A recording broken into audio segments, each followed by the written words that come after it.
سے ازاں کے لیے عقیدہ یہ ہے کہ یہاں معصومین تشریف لاتے ہیں، تو پھر یہ پیچھے پیچھے بیٹھنا مجھے سمجھ میں نہیں آتا۔ جوانوں سے گزارش ہے صلوات پڑھتے ہوئے ذرا آگے تشریف لائیں۔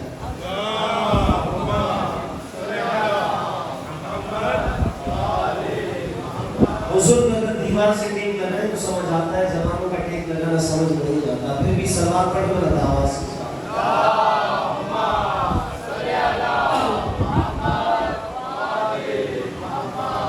اعوذ باللہ من الشیطان اللعین الرجیم، بسم اللہ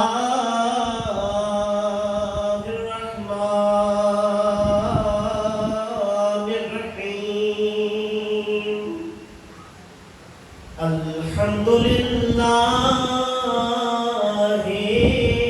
رب العالمین والعاقبۃ للمتقین والجنۃ للمؤمنین والنار للمشرکین وللکافرین وللمنافقین، والصلاة والسلام علی اشرف الانبیاء والمرسلین وخاتم النبیین وبالقاسم محمد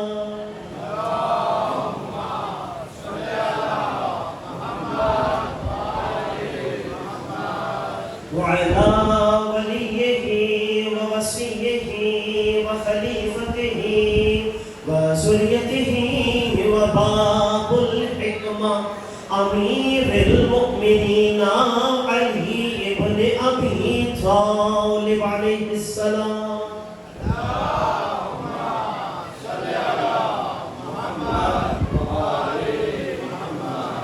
الصلاة والسلام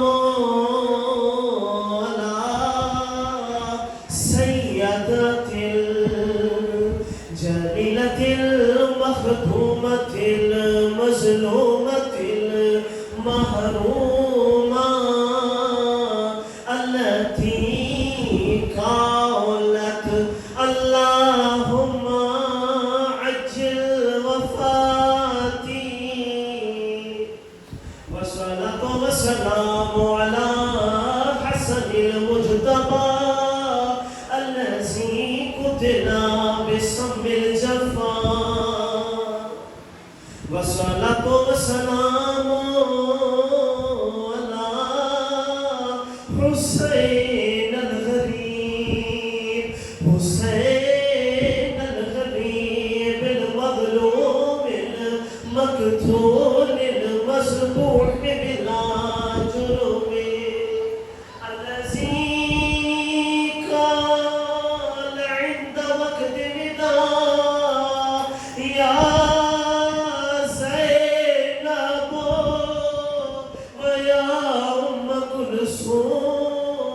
وجارية أمي زهراء عليكن من السلام، ولعنة الله على أعدائهم ومنكرين فضائلهم، أما بعد فقد قال الحق سبحانه وتعالى في محكم كتابه المجيد وفرقانه الحميد، فقاله الحق بسم الله الرحمن الرحيم، قل جاء الحق وزهق الباطل إن الباطل كان زهوقا۔ صلوات پڑھ کر آواز کے ساتھ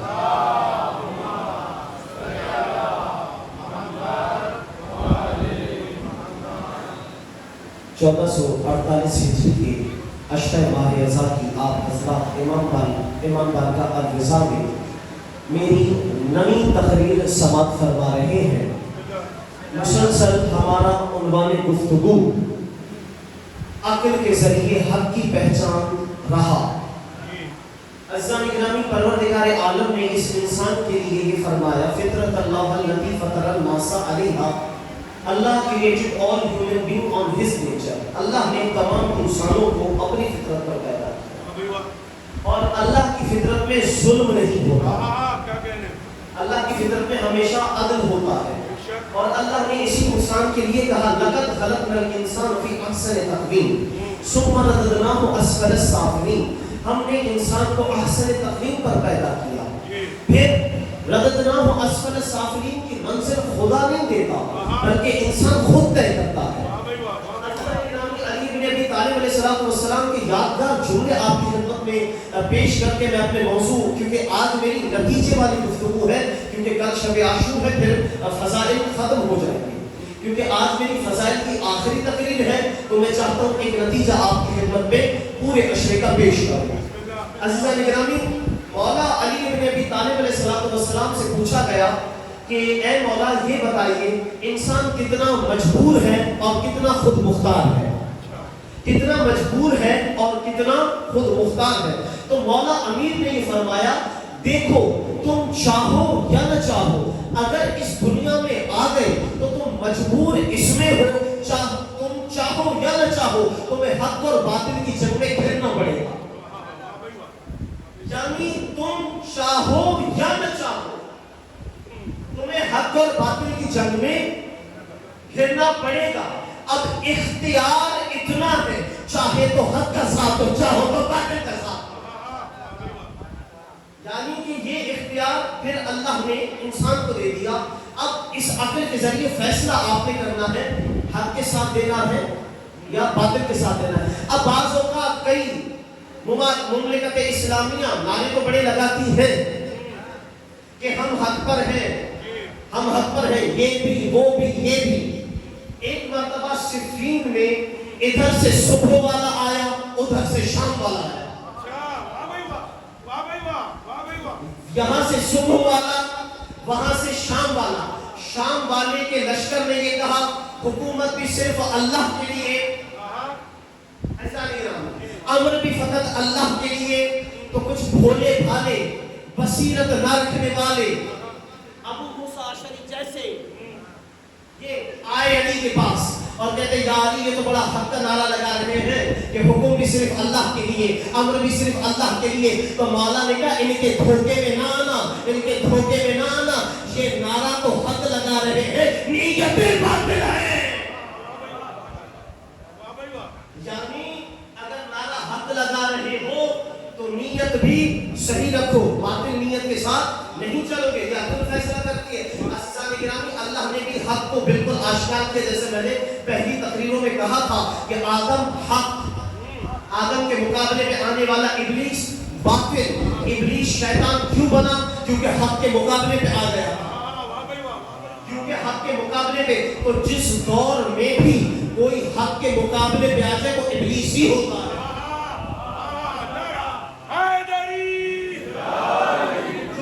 دور میں بھی حق کے مقابلے پہ آ جائے وہ ابلیس ہوتا ہے. اس طرح نوح حق قوم نوح باطل. تو اللہ کی فطرت کیا تبدیل ہو گئی. ابراہیم حق نمرود باطل موسیٰ حق فرعون باطل عیسیٰ حق اور یہودی اس دور کے بنی اسرائیل باطل. عزیزان گرامی تو فطرت تبدیل نہیں ہوئی. ادھر جیسے ہی محمد آئے تو محمد حق ہے محمد حق ہے اور مقابلے میں آنے والے سارے ابو جہل ہو یا لہب سب باطل ہے. اب محمد کے بعد پتہ کیسے چلے. تو محمد نے کہا یا علی میں نے جنگ کی ہے کافروں سے اور آپ نے جہاد کرنا ہے منافقوں سے. تو اللہ کی فطرت بھی تبدیل نہیں ہوئی. جیسے ہی من کنت مولا کہا تو فوراً علی کی ولایت کا اعلان ہوا. اب جو بھی علی کے مقابلے پہ آیا باطل ہوا. چاہے شام والا ہو چاہے کوئی بھی ہو حق کے مقابلے پہ آیا تو باطل ہوا. حسن کے مقابلے پہ جو بھی آئے گا فطرت تو ہی رہے گی. حسن کے مقابلے پہ آنے والے باطل رہیں گے. حسین کے مقابلے پہ جو آئے باطل رہیں گے. جعفر صادق کے مقابلے پہ جو آئے باطل رہیں گے. ہر دور میں جو بھی حق کے مقابلے پہ آئے گا وہ باطل رہے گا. اور حسین نے ایسے چہروں سے نقاب ہٹا دیے. آج بھی ہم جو حق پر ہے جو بھی ہمارے مقابلے پہ آتا ہے کبھی سعودی آتا ہے کبھی یہودی آتا ہے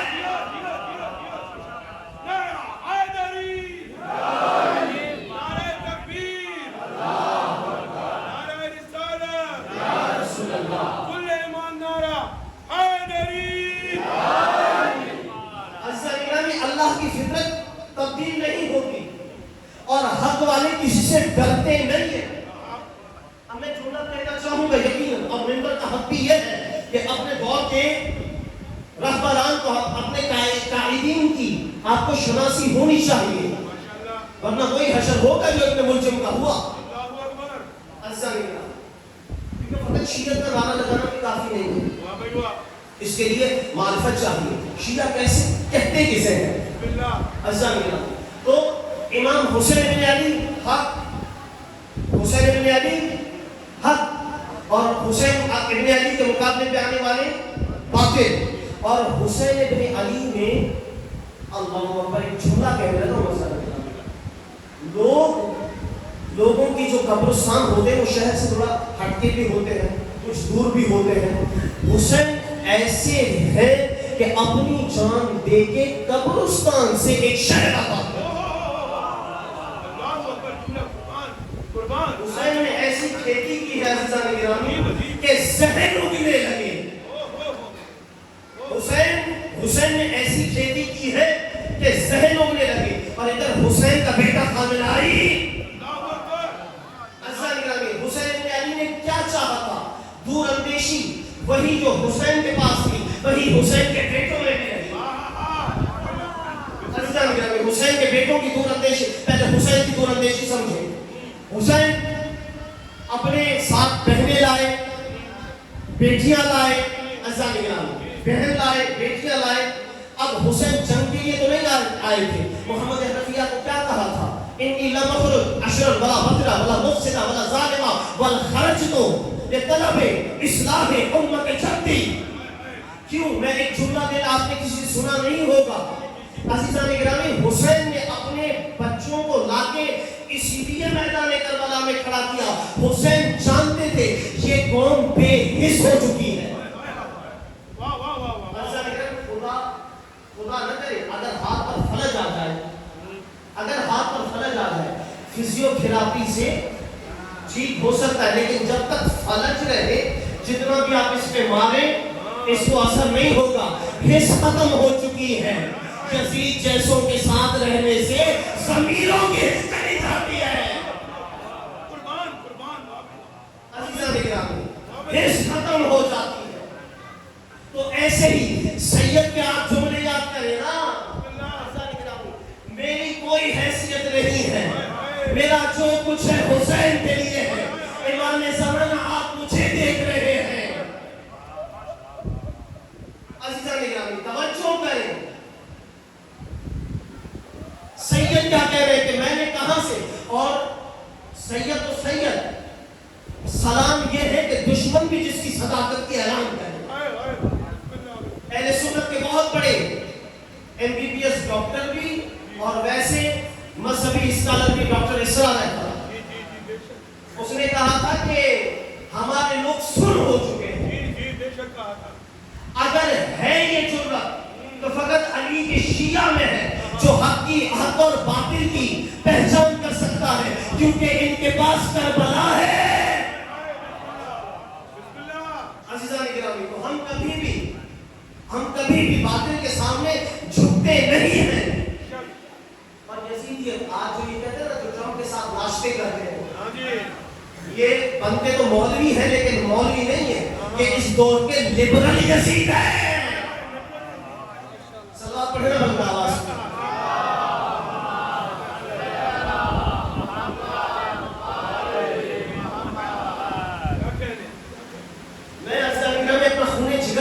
دے رہا ہوں لیکن پیچھے والوں سے ذرا مایوس مل رہی، تو کل والے شعر دوہرا دیتا ہوں۔ میں نے کبھی ممبر سے داد مانگی نہیں، لیکن اگر ہم اپنا خون پسینہ دیں تو تھوڑی سی قدر کر لینی چاہیے۔ اختیارات کرامات لیا کرتا ہے، یعنی کامل سے کمالات لیا کرتا ہے، داد دینے کے لیے جو بھی اٹھا دیتا ہے ہاتھ، اصل میں مولا سے خیرات لیا کرتا ہے۔ عزیزان گرامی، تو یہ حق اور باطل کے فیصلے، اس دور کے یزید کی شناخت، یہ فقط حسین والوں کا شعار ہے عزیزان گرامی۔ اور حسین والا کہتے کسے ہیں؟ حسین آئے کس لیے تھے؟ ظلم کو ختم کرنے۔ اور ہم نے انہی کی سیرت پر عمل کرتے ہوئے یہ نہیں دیکھا کہ فلسطین میں کون ہیں، اپنے ہیں یا پرائے ہیں؟ ہم نے دیکھا کہ ظلم اگر دشمن پہ بھی ہو تو دشمن کا بھی ساتھ دینا چاہیے اگر مظلوم ہو جائے۔ پھر ظلم میں یہ تفریق نہیں ہوتی۔ تو اگر حق آج آشکار ہو چکا ہے تو پھر ان کے لیے ہی تو اللہ نے کہا یعرفون نعمت اللہ ثم ینکرونہا واکثرھم الکافرون۔ یہ اللہ کی نعمت کو دیکھتے بھی ہیں، سمجھتے بھی ہیں، لیکن پھر بھی اس کا انکار کرتے ہیں۔ اب یہ نعمت کیا بیٹا، یقیناً بیٹا بھی نعمت ہے، مال بھی نعمت ہے، لیکن وہ اللہ ان نعمتوں کا حساب لے گا جو رحمان ہے، جو رب العالمین ہے۔ مثال کے طور پہ میں کسی کو کوئی تحفہ دوں،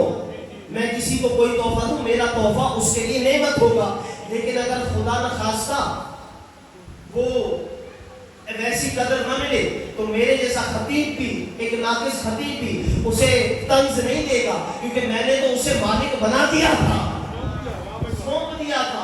وہ اللہ تم سے یہ حساب لے گا کہ آلو کا استعمال کیے، بھنڈی کیسے استعمال کیا۔ تو پروردگار عالم نے یہ بھی کہا یوم لا ينفع مال ولا بنون الا من اتى الله بقلب سلیم۔ قیامت کے دن نہ مال فائدہ دے گا، نہ بیٹے فائدہ دیں گے، صرف وہ فائدہ دے گا کہ جو اللہ کے ہاں قلب سلیم کے ساتھ آیا۔ امام جعفر صادق علیہ السلام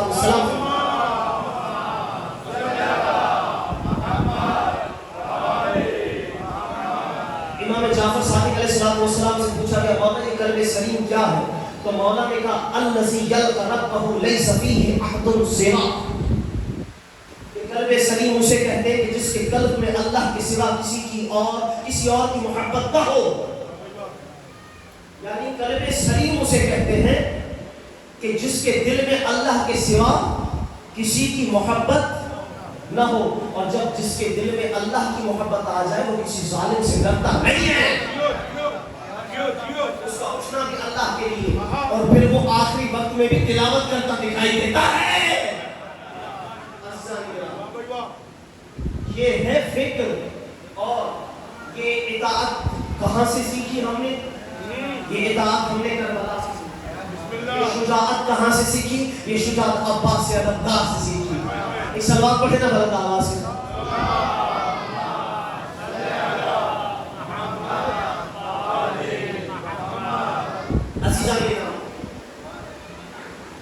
میں نے مومنین سے وعدہ کیا تھا کہ آج حضرت عباس پہ یقیناً ہم گفتگو کریں گے، اور اب بات آ گئی موضوع میں۔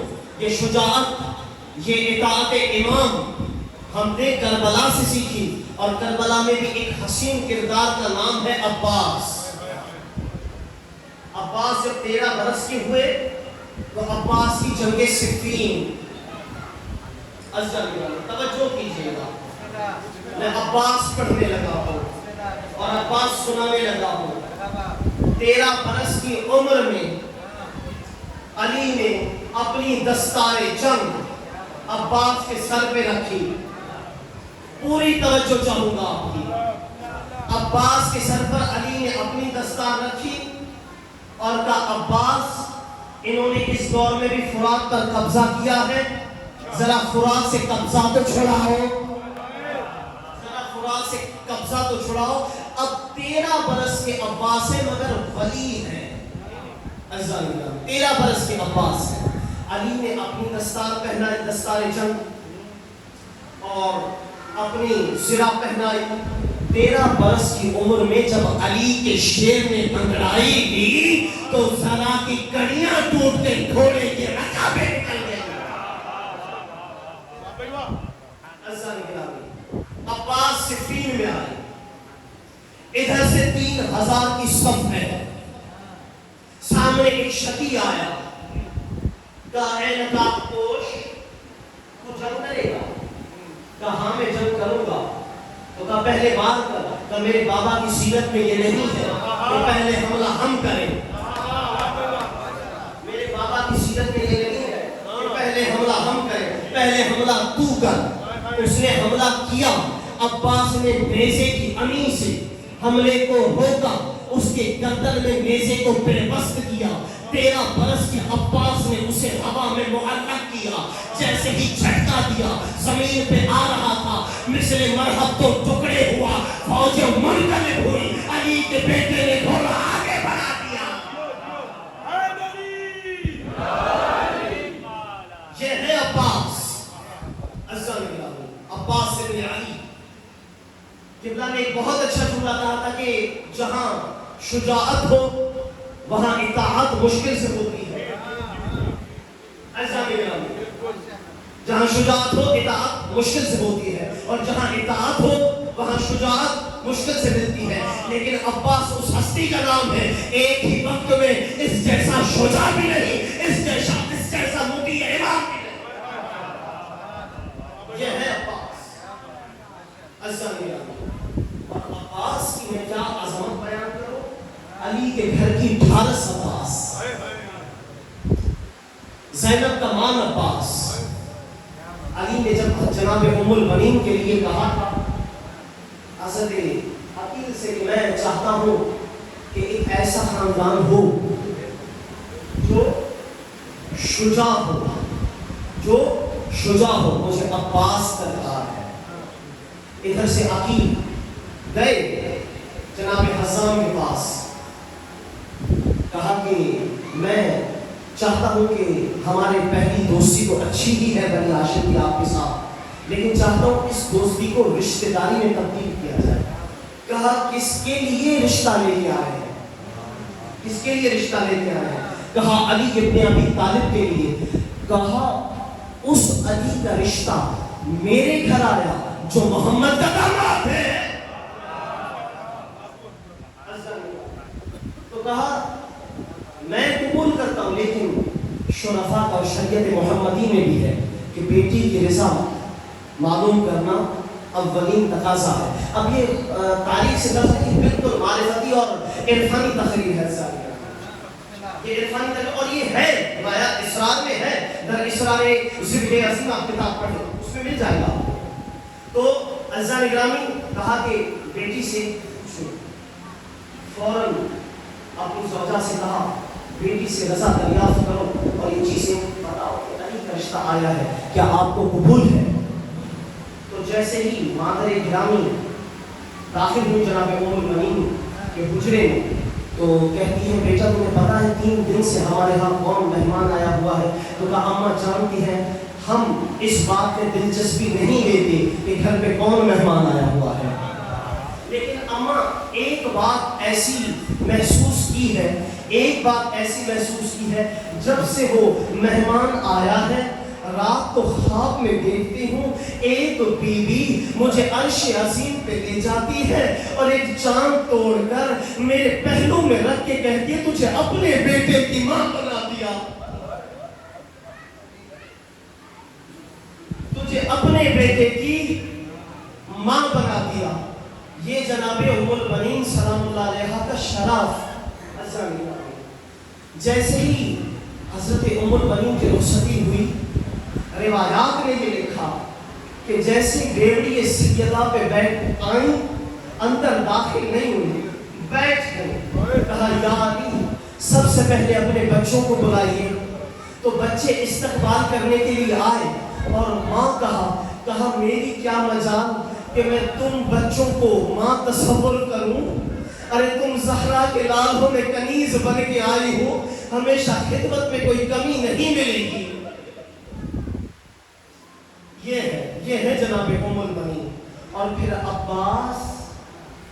عباس کو زینب نے ماں کی طرح پالا ہے، عباس کو جناب زینب نے ماں کی طرح پالا ہے۔ اور زینب عید کیسے کرتی تھی آپ کو پتا ہے؟ زینب تب تک عید ہی نہیں کرتی تھی جب تک عباس کے ہاتھوں سے جام نہ پیے۔ روایات میں یہ لکھا کہ جیسے ہی عباس جوان ہونے لگے کہتی تھیں کہ بابا مجھے عباس کے حجرے میں لے چلو، عباس زینب کو پانی پلاتے اور کہتے اب عید کا مزہ معلوم ہوتا ہے، میں نے بنی ہاشم کا چہل دیکھا۔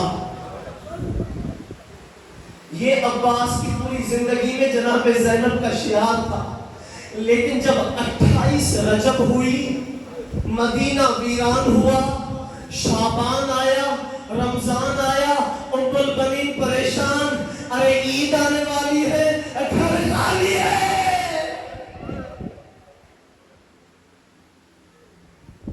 گھر میں کوئی نہیں ہے۔ اور عباس کی ذرا پہلے حسن سے وفا بھی سن لو کہ حسن جب بھی تکلیفوں سے چور ہو کر گھر پہ آتے تو کہتے حسین ذرا میرے بھائی عباس کو بلاؤ۔ جیسے ہی عباس کا چہرہ دیکھتے گلے سے لگاتے کا عباس تم آ گئے، حسن خوش ہو گیا۔ عباس ہم تمہیں دیکھ کے اپنی پریشانیاں بھول جاتے ہیں، عباس تمہیں دیکھ کر ہم اپنی پریشانیاں بھول جاتے ہیں۔ ادھر سے ایک منون نے حسن کے پاؤں پہ خنجر مارا تھا تو عباس نے اس کو گرفتار کر کے حسن کے سامنے فوری پیش کیا تھا، تو حسن نے سینے پہ ہاتھ رکھ کے کہا جیسے آج میری امداد کی ہے کربلا میں حسین کی کرو گے نا۔ ہاں میرے عزیزو، آپ بتاؤ جو حسن اتنا تڑپتے ہیں عباس کے لیے، کیا عباس کو بھائی سے محبت نہیں ہوگی؟ عباس کے دل پہ کیا گزری ہوگی جب عباس کے سامنے حسن کے جنازے پہ تیر چلے ہوں گے، لیکن ہائے حسین کی مشیت، سینے پہ ہاتھ رکھا کہ عباس میں حسین ہوں۔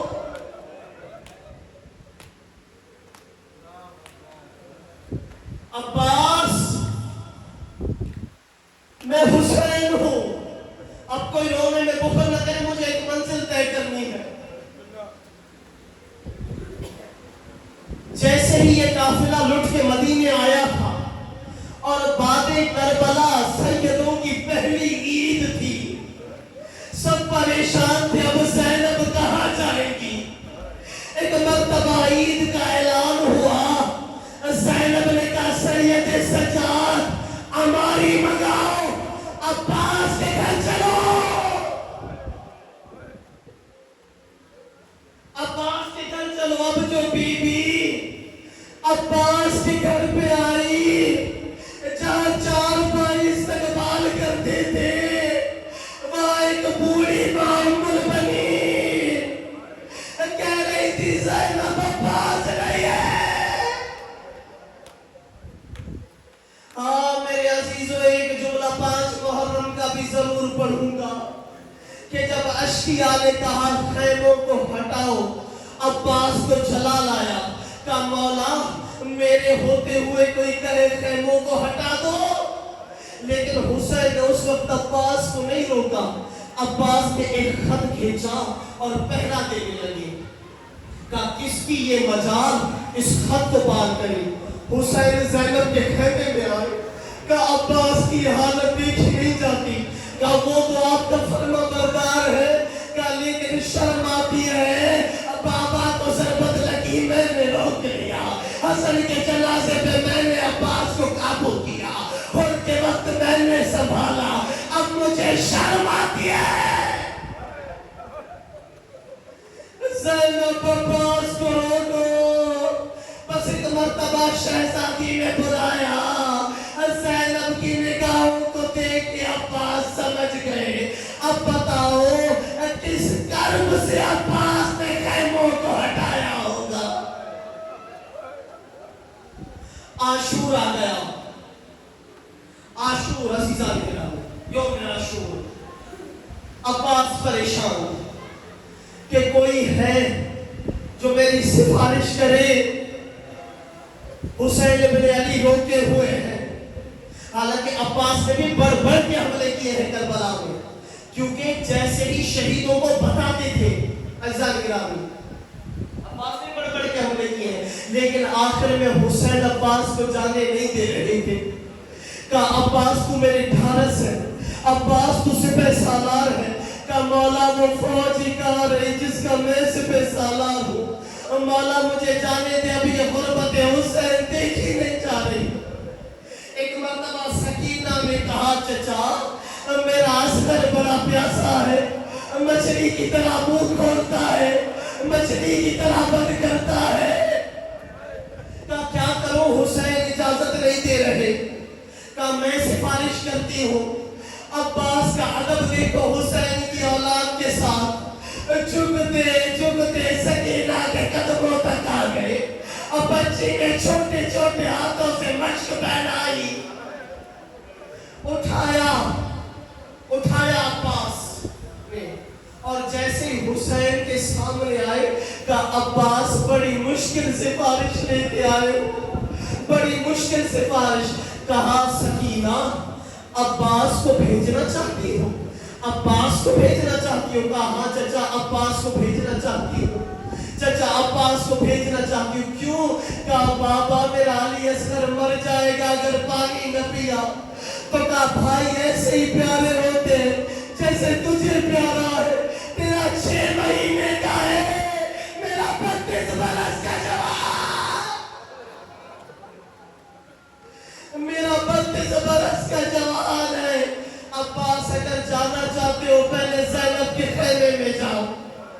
جیسے ہی زینب کے خیمے میں آئے شہزادی نے کہا عباس تو جا رہا ہے لیکن ایک بات سن لے, بابا اکثر کہا کرتے تھے زینب تیرے ہاتھوں میں رسیاں بندھیں گی, زینب تجھے پتھر کھانا پڑیں گے.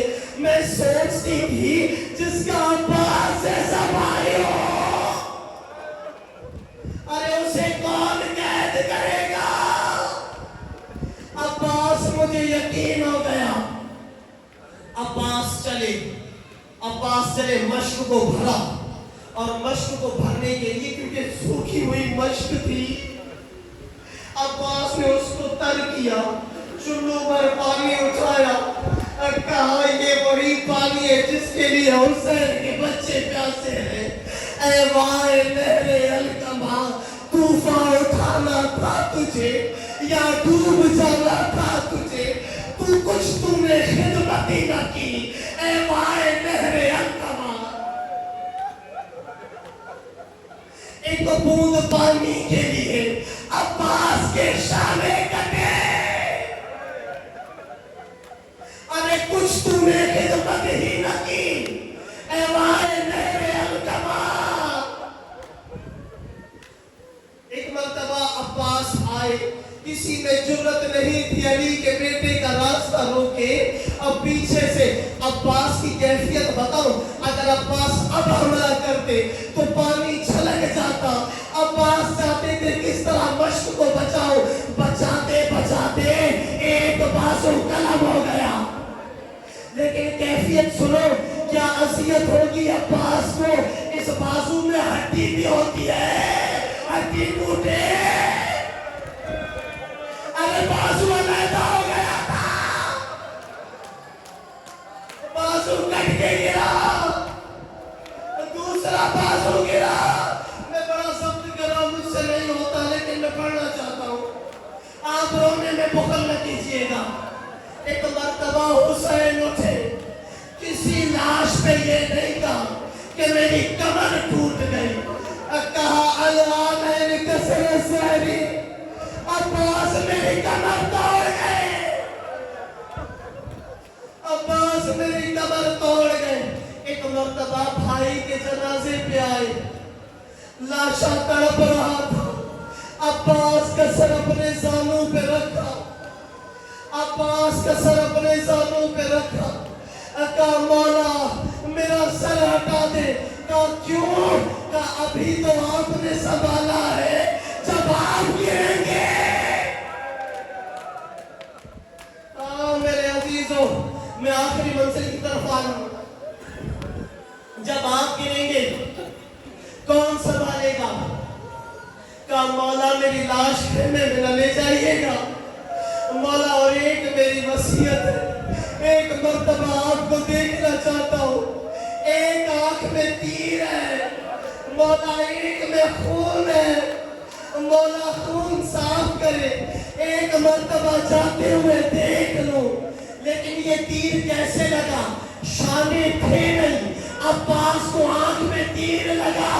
عباس نے سر کو جھکایا کہ گھٹنوں سے تیر نکالے, ایک کو عباس کے سر میں لگا, سر پر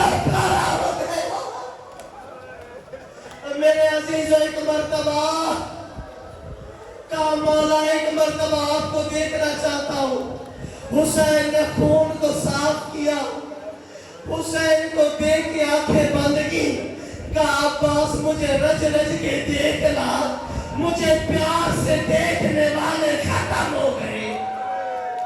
عباس دیکھنا، کہا مولا واقعی غریب ہو گئے ہو، کہا کیسے، کہا داڑھی کیسے سفید ہو گئی، کہا جس کا تیرے جیسا بھائی چلا جائے اس کی داڑھی کیسے نہ سفید ہو۔ عباس میں اٹھ کے گر کے آیا ہوں اور عباس کی وفا بتاؤں، ارے جب عباس کا سر لو کے نیزہ پہ بلند ہو رہا تھا، زینب کے اوریاں سر پہ نگاہ پڑی، سر نیزے سے گر گیا، بار بار سر اٹھتا، سر گر جاتا،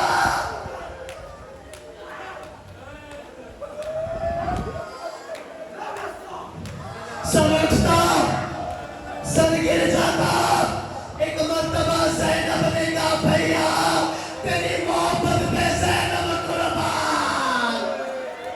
اب ام البنین کو جب مدینے میں خبر ملی، کہا میرا عباس مارا گیا، میرا عباس مارا گیا، تو کہا میرے عباس نے وفا کی، اور یہ بتاؤ میرا مولا عباس کے لاش پہ کیسے گیا؟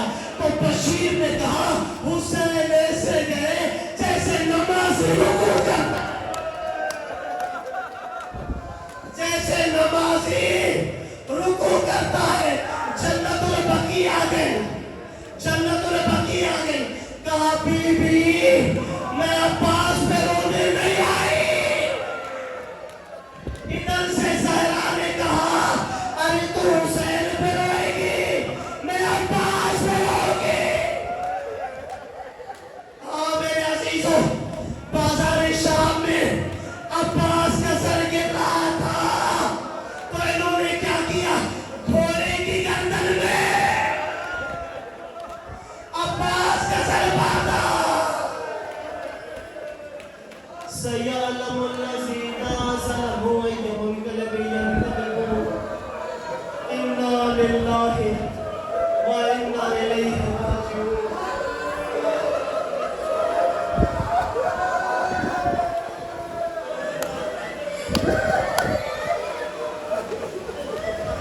ماتم عباس